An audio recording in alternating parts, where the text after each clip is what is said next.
Quand on pense à James Bond, on imagine tout de suite les gadgets, les voitures de luxe, les pistolets. Mais, et si son arme la plus redoutable, ce n'était pas son Walther PPK, mais la puissance des mots? C'est justement ce qu'on va explorer aujourd'hui. Voilà la question qui est vraiment au cœur de notre histoire. Imaginez une seconde. Pour sauver le monde, Bond doit laisser tomber la force brute pour la subtilité du langage. Alors, comment ça se passerait? C'est ce qu'on va voir. On arrive à l'acte final. On est sous le mont Fuji, dans une base secrète hyper moderne. Bond se retrouve face à son ennemi juré, Nakamura. Sauf que cette fois, il n'y aura pas de combat au corps à corps. Non, l'affrontement sera purement intellectuel. Et l'enjeu est énorme. Pour l'emporter, Bond doit prouver qu'il a une maîtrise parfaite, absolue, de la langue japonaise. On parle du plus haut niveau de certification possible. Il ne s'agit pas juste de connaître du vocabulaire, Il s'agit de comprendre l'âme de toute une culture. C'est là que la vraie bataille psychologique commence. Premier défi pour Bond, et pas des moindres. Il fait face à une intelligence artificielle surpuissante. Sa mission, la persuader de s'arrêter. Et pour ça, il n'a que la force des mots. Il doit trouver un argument que l'IA ne pourra tout simplement pas rejeter. Alors là, regardez bien la différence.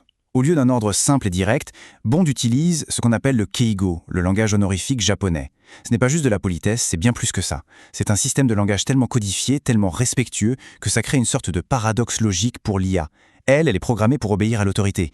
Mais cette forme extrême de déférence, ça la court-circuite complètement. Et pour enfoncer le clou, Bond sort une expression idiomatique. Shoji no uo. Littéralement, ça veut dire « un poisson dans une porte coulissante ». L'image est poétique, presque absurde. C'est une attaque directe, non pas contre les circuits de l'IA, mais contre sa capacité à comprendre une métaphore. Et voilà le sens caché, un prisonnier qui attend son sort. Forcément, face à une image aussi poétique, l'IA, qui est conçue pour la logique binaire, se met à tourner en boucle.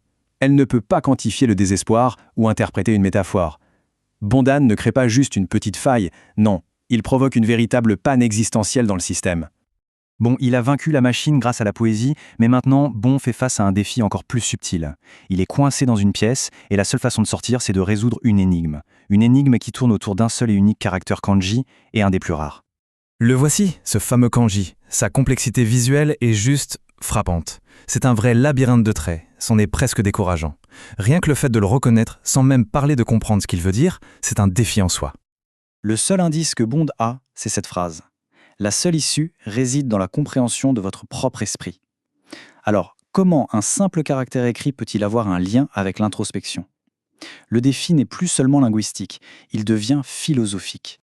Et la clé, elle est là. Ce kanji signifie Yutsu, la mélancolie.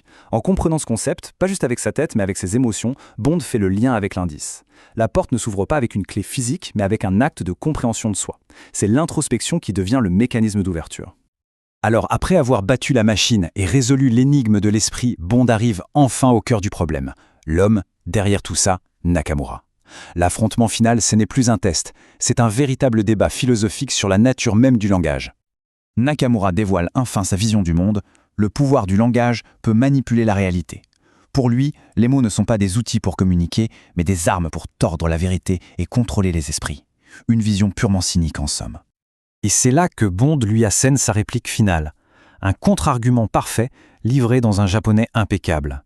Le langage n'est pas une arme de destruction, mais un pont pour la compréhension. Ce n'est pas juste une jolie phrase, c'est l'effondrement de toute la vision du monde de Nakamura. Il est vaincu, pas par la force, mais par l'idéalisme.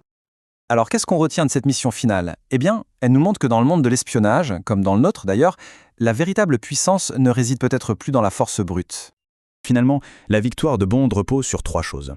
Une compréhension culturelle très profonde pour déjouer l'IA, une communication pleine de nuances pour résoudre l'énigme, et la supériorité de l'intellect pour vaincre Nakamura.